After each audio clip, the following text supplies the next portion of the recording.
ഈ മനുഷ്യൻ തളർന്നു കിടക്കുന്ന ഫുൾ ദേഹമാസകലം പ്ലാസ്റ്റർ ഇട്ടിരുന്ന മനുഷ്യനായിരുന്നു. അയാൾ വെറും തറയിലാണ് കൊണ്ടു നിർത്തിയത്. കൊച്ചുകുട്ടികൾ ഭക്ഷണം കിട്ടാത്ത അവസ്ഥയിൽ ഞങ്ങൾ ചെല്ലുമ്പോൾ കരഞ്ഞ് നിലവിളിച്ച് കഴിയുന്ന അവസ്ഥയായിരുന്നു.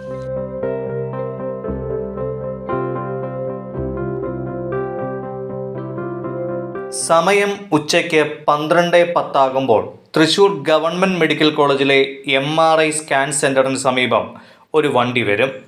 500 പേർക്കുള്ള ഉച്ചഭക്ഷണമാണ് വണ്ടിയിൽ. ചൂടുള്ള ചോറും സാമ്പാറും ഉപ്പേരിയും പപ്പടവും, ചിലപ്പോൾ ചിക്കൻ കറിയോ മീൻ കറിയോ ഉണ്ടാകും. മെഡിക്കൽ കോളേജിലെ നിർധനരായ കിടപ്പ് രോഗികൾക്ക് വേണ്ടിയാണ് ഭക്ഷണം എത്തുന്നത്. കൊണ്ടുവരുന്ന പാത്രങ്ങളിൽ സ്നേഹം കൂടി ചേർത്ത് ആ ഭക്ഷണം വിളമ്പുന്നത് ദേവസി ചേട്ടനാണ്.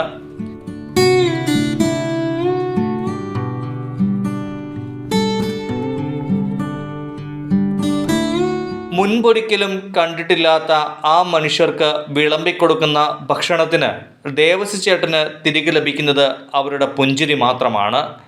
പലവിധ രോഗങ്ങളാൽ പീഡിതരായ മനുഷ്യർക്ക് ഒരു നേരത്തെ ഭക്ഷണം ദേവസി ചേട്ടൻ നൽകാൻ തുടങ്ങിയിട്ട് 1ഉം 2ഉമല്ല 30 വർഷങ്ങൾ പിന്നിടുകയാണ്.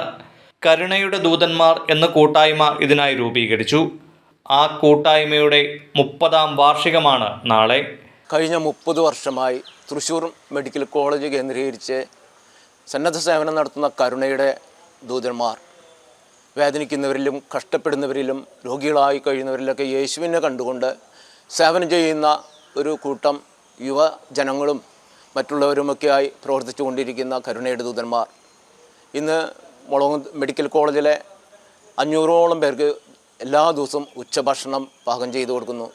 ഇവിടുത്തെ മെഡിക്കൽ കോളേജിനടുത്തുള്ള വെളപ്പായ ഇടവക കേന്ദ്രീകരിച്ചാണ് ഇപ്പോൾ പ്രവർത്തിച്ചു കൊണ്ടിരിക്കുന്നത്. ഇതിനു മുമ്പ് തൃശ്ശൂർ മെഡിക്കൽ കോളേജിലായിരുന്നു, തൃശ്ശൂർ ടൗണിലായിരിക്കുമ്പോൾ അവിടെയായിരുന്നു ശുശ്രൂഷ ചെയ്തിരുന്നത്. ഇപ്പോൾ അതൊരു 19 വർഷമായി മുളകുംതാവിലേക്ക് മാറ്റിയപ്പോൾ വെളപ്പായ പള്ളി കേന്ദ്രീകരിച്ചാണ് ഇവിടെ ഭക്ഷണങ്ങൾ ഒരുക്കുന്നതും മറ്റ് സേവനങ്ങളൊക്കെ ചെയ്യുന്നത്. ഒരു ദിവസം പോലും മുടങ്ങാതെയാണ് 500 പേർക്ക് ഉച്ചഭക്ഷണം നൽകുന്നത്. ചുറ്റുവട്ടത്തുള്ള നല്ല മനുഷ്യർ തന്നെയാണ് അന്നും ഇന്നും സാമ്പത്തികമായി പിന്തുണയ്ക്കുന്നത്. ഭക്ഷണം മാത്രമല്ല, മരുന്നും മറ്റ് അടിയന്തര സഹായങ്ങളും രോഗികൾക്ക് എത്തിക്കാറുണ്ട്. ഇന്നും ഭക്ഷണം കിട്ടാതെ ഒരു നേരത്തിന് ആഹാരത്തിന് വഴിയില്ലാതെ ക്ലേശിക്കുന്ന ഒത്തിരിയേറെ പേര് നമ്മുടെ ചുറ്റുപാടുകളിലുണ്ട്. ഒരുപക്ഷെ നമ്മൾ കണ്ടിട്ടും കണ്ടില്ലെന്ന് നടിക്കുന്ന, ഓർക്കാൻ ഇഷ്ടപ്പെടാത്ത ഒത്തിരിയേറെ പേര് ഞങ്ങൾ അവരുടെ ഇടയിലേക്കൊക്കെ ഇറങ്ങി ചെന്നുകൊണ്ടാണ് ഓരോ ദിവസവും ഞങ്ങൾ ശുശ്രൂഷകൾ ചെയ്യുന്നത്. ഒരുപക്ഷെ നമുക്ക് തോന്നും ഇന്ന് പട്ടിണി കിടക്കുന്നവരും ദാരിദ്ര്യം അനുഭവിക്കുന്നവരും ഒന്നും ഇല്ലയെന്ന്. പക്ഷേ മറ്റുള്ളവരിലേക്ക് ഇറങ്ങിച്ചെല്ലുമ്പോൾ മാത്രമേ നമുക്കത് മനസ്സിലാവുകയുള്ളൂ. ഞങ്ങൾ പലപ്പോഴും ഈ രോഗികളെ വീടുകളിൽ കൊണ്ട് ചെന്നാക്കുമ്പോൾ ഒത്തിരിയേറെ വേദനിക്കുന്ന അവസ്ഥകൾ അനുഭവപ്പെടാറുണ്ട്. കുറച്ച് നാളുകൾക്ക് മുമ്പ് ഒരു അവിടുത്തെ വീട്ടിലെ കാർന്നവരെ വീട്ടിലേക്ക് കൊണ്ടുചെന്ന് ആഗ്രഹനാഥനെ വീട്ടിൽ കൊണ്ടുചെന്നാക്കിയപ്പോൾ അവിടെ 4 കൊച്ചുകുട്ടികളാണ്. കണ്ണ് കാണാത്തൊരു അമ്മൂമ്മ, ഭാര്യ ഇവിടെ ഭർത്താവിനെ സഹായിക്കാൻ വേണ്ടി ഹോസ്പിറ്റലായിരുന്നു മാസങ്ങളോളായിട്ട്. അവിടെ 4 കൊച്ചുകുട്ടികളായിരുന്നു ആ വീട്ടിൽ. ഈ മനുഷ്യൻ തളർന്നു കിടക്കുന്ന ഫുൾ ദേഹമാസകലം പ്ലാസ്റ്റർ ഇട്ടിരുന്ന മനുഷ്യനായിരുന്നു. അയാൾ വെറും തറയിലാണ് കൊണ്ടു നിർത്തിയത്. കൊച്ചുകുട്ടികൾ ഭക്ഷണം കിട്ടാത്ത അവസ്ഥയിൽ ഞങ്ങൾ ചെല്ലുമ്പോൾ കരഞ്ഞ് നിലവിളിച്ച് കഴിയുന്ന അവസ്ഥയായിരുന്നു. ഞങ്ങൾ ഉടനെ ചെന്ന് അവിടെ അടുത്തുള്ള കടകളിലൊക്കെ ചെന്ന് പലചരക്കും പലവ്യഞ്ജനങ്ങളൊക്കെ മേടിച്ച് അവരുടെ വീടുകളിൽ കൊച്ചുങ്ങൾക്കും ആവശ്യമായ പലഹാരങ്ങളൊക്കെ ആയിട്ട് ഞങ്ങൾ കൊടുത്തു. അപ്പോൾ ആ വീടിൻ്റെ അവസ്ഥ ദയനീയമായിരുന്നു, യാതൊരു വഴിയില്ലാത്ത അവസ്ഥകൾ. അതുപോലെ കുറേയധികം കുടുംബങ്ങൾ ഞങ്ങൾ പല വീടുകളിലും ചെല്ലുമ്പോൾ ഹൃദയം പൊട്ടിക്കരയുന്ന അവസ്ഥകളുണ്ട്. അതൊരു പക്ഷേ നിങ്ങൾക്ക് പറഞ്ഞാൽ മനസ്സിലാകില്ല. അത് അവരിലേക്ക് കടന്നു ചെല്ലുമ്പോൾ മാത്രമേ അതറിയുകയുള്ളൂ. വെളപ്പായ സെൻറ് മേരീസ് പള്ളിയിലാണ് കരുണയുടെ ദൂതന്മാരുടെ അടുക്കള. രാവിലെ 8 മണിയോടെ വെളപ്പായയിലെ പള്ളിയിൽ ദേവസി ചേട്ടനെത്തും. അവിടെ സ്ഥിരമായി സഹായിക്കാൻ 3 പേരുണ്ട്. പള്ളിയിലെ വികാരി, ഇടവകാംഗങ്ങൾ എന്നിവരും സമീപവാസികളും സഹായിക്കാനെത്തും. വെളപ്പായ സെൻറ് മേരീസ് ദേവാലയം തൃശ്ശൂർ അതിരൂപതയിലെ വരുന്ന ഒരു ഇടവകയാണ്. ആ ഇടവകയിലാണ് ഇപ്പോൾ കരുണയുടെ ദൂതന്മാർ അവരുടെ ശുശ്രൂഷ നിർവഹിച്ചു കൊണ്ടിരിക്കുന്നത്. ഏകദേശം 30 കൊല്ലത്തോളമായി ഈ കരുണയുടെ ദൂതന്മാരുടെ ശുശ്രൂഷ ആരംഭിച്ചിട്ട് ഈ കരുണയുടെ ദൂതന്മാർ ചെയ്യുന്ന പ്രക്രിയ എന്താണെന്ന് വെച്ച് കഴിഞ്ഞാൽ വളരെ വ്യത്യസ്തമായിട്ടുള്ള ഒരു ശുശ്രൂഷയാണ്. അതായത് മെഡിക്കൽ കോളേജിൽ ഉള്ള കിടപ്പ് രോഗികൾ, അതുപോലെ അവരുടെ കൂട്ടിരിപ്പുകാർ, പിന്നെ ആരൊക്കെയാണോ അവിടെ ഭക്ഷണം കഴിക്കാൻ പ്രയാസം അനുഭവിക്കുന്നവർ, അങ്ങനെ എല്ലാവർക്കും എന്ന് പറഞ്ഞു കഴിയുമ്പോൾ നമ്മുടെ പരിധി വെച്ചിട്ട് ഏകദേശം ഒരു 500ഓളം പേർക്ക് എല്ലാ ദിവസവും കൊല്ലത്തിലെ ഒരു ദിവസം പോലും മുടങ്ങാതെ ഇത് നടന്നുകൊണ്ടിരിക്കുന്ന ശുശ്രൂഷയാണ്.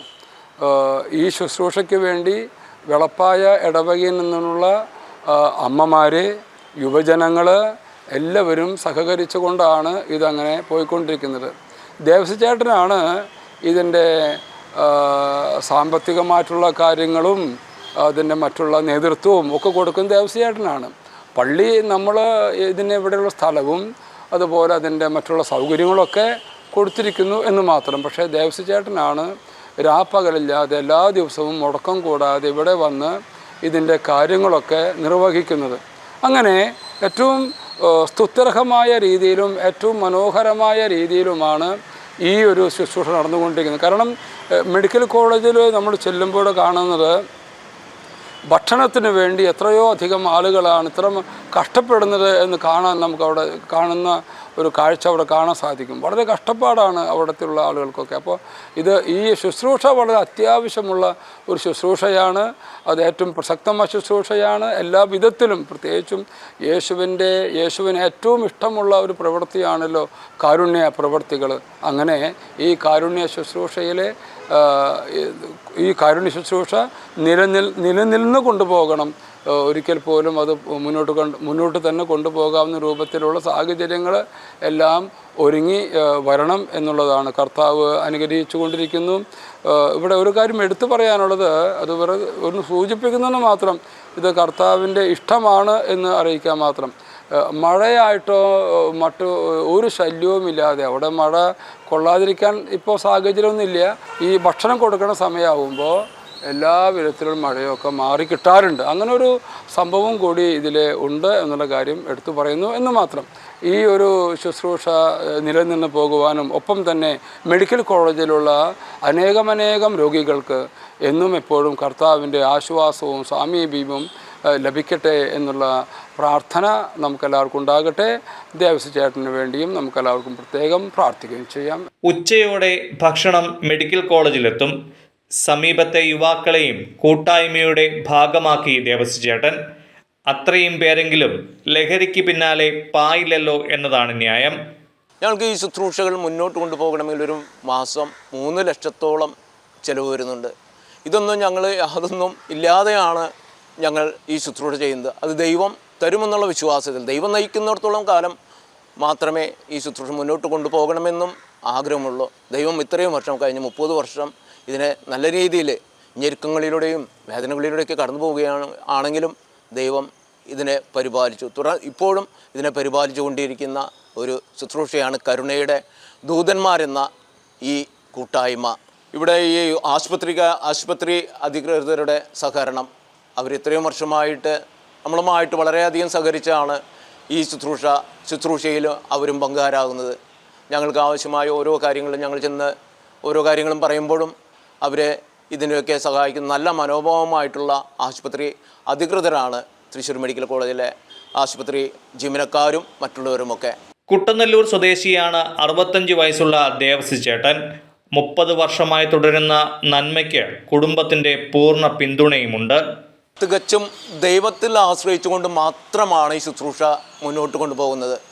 അതിന് പിന്തുണയുമായി എൻ്റെ കുടുംബം, ഭാര്യ, 2 മക്കളടങ്ങുന്ന, കൊച്ചുമക്കളൊക്കെ അടങ്ങുന്ന ഒരു കുടുംബം, അവരുടെയൊക്കെ നിർലോഭമായ സഹകരണം ഇതിനെ എനിക്ക് മുന്നോട്ട് കൊണ്ടുപോകാൻ സഹായിക്കുന്നു.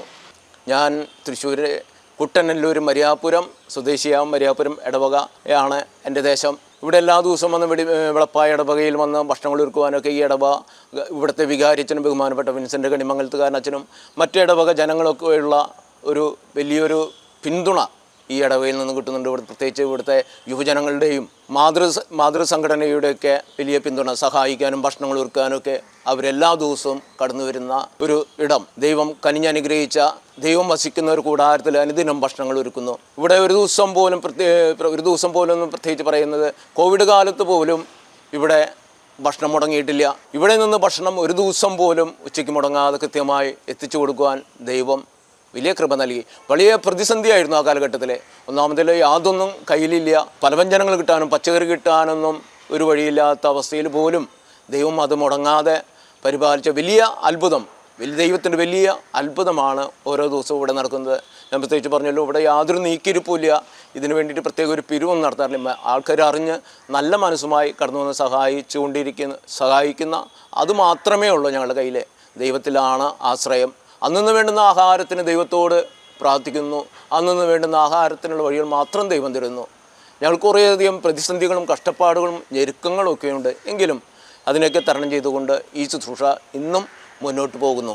തുടർന്നുള്ള ഞങ്ങളുടെ ശുശ്രൂഷകളിലെ ഇവിടെ മെഡിക്കൽ കോളേജിലെ രോഗികളെ ആശുപത്രിയിൽ വന്ന് ചികിത്സയ്ക്കായി ഇവിടെ റേഡിയേഷനും ഡയാലിസിസിനൊക്കെ വരുന്ന കുറേയധികം പാവപ്പെട്ട രോഗികൾക്ക് അവർക്ക് അവിടെ നിന്ന് വീടുകളിൽ നിന്ന് വരാനും തിരിച്ചു പോകാനൊന്നും കഴിവില്ലാത്ത അവസ്ഥയിൽ കഴിയുന്നവരാണ് ഇവിടെയുള്ള ഭൂരിഭാഗവും. പാലക്കാട്, മലപ്പുറം ഭാഗത്തു നിന്നുള്ള രോഗികളാണ് ഇവിടെ കഴിയുന്നത്. അവർക്ക് പോകാനും വരാനൊന്നും കഴിയാത്ത അവസ്ഥയാണ്. അപ്പോൾ ഞങ്ങൾക്കൊരു ആംബുലൻസിൻ്റെ ആവശ്യം വളരെ അധികം ഉണ്ട്. അതിന് മറ്റുള്ളവരെ സഹായം കിട്ടിയതുകൊണ്ട് മാത്രമേ ഞങ്ങൾക്കത് ചെയ്യാൻ കഴിയുള്ളൂ. പിന്നെ രാവിലത്തെ ഞങ്ങൾ രോഗികൾക്ക് പ്രാതൽ കൊടുക്കാനുള്ള പരിപാടികളൊക്കെ ഉണ്ട്. അത് ദൈവം നിശ്ചയിച്ചാൽ അത് നടക്കുമെന്നുള്ള വിശ്വാസമുണ്ട്. അപ്പോൾ ഞങ്ങൾക്ക് ആംബുലൻസാണ് വളരെ അത്യാവശ്യം, രോഗികളെ കൊണ്ടുവരാനും കൊണ്ടുനാക്കാനും ഒക്കെ ആയിട്ട്, പാവപ്പെട്ട രോഗികളെ. അപ്പോൾ തുടർന്നും എല്ലാവരുടെയും സഹകരണം ഉണ്ടെങ്കിൽ ദൈവം പരിപാലിച്ച് അത് മുന്നോട്ട് പോകും.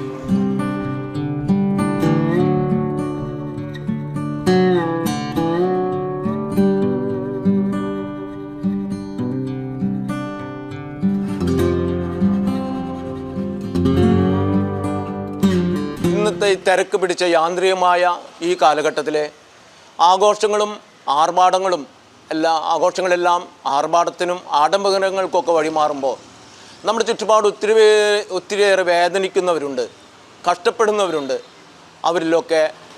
അവർക്കൊക്കെ നമ്മൾ കഴിയാമണ്ണം നമ്മൾക്ക് ഉപവിപ്രവർത്തനം ചെയ്യേണ്ടവരാണ്. നമ്മൾ ഓരോരുത്തരും സുവിശേഷത്തിന് സാക്ഷികളാവേണ്ടവരാണ്, സുവിശേഷം പ്രഘോഷിക്കേണ്ടവരാണ്. പലപ്പോഴും നമുക്ക് അതിന് സമയം കിട്ടാതെ നമ്മൾ കടന്നു പോകുന്നു. ഇവിടെ ഭക്ഷണം കിട്ടാതെ ഒത്തിരിയേറെ പേര് വലയുന്നു. അതുപോലെ വഴിയറിയാതെ വിഷമിക്കുന്ന ഒരുപാട് മനുഷ്യരുണ്ട്. അവർക്ക് വഴിയും സത്യവും ജീവനുമായ യേശുവിനെ കാണിച്ചു കൊടുക്കുവാൻ ഓരോരുത്തരും ആയിരിക്കുന്ന അവസ്ഥയിൽ നമുക്ക് അവരെയൊക്കെ സഹായിക്കാം.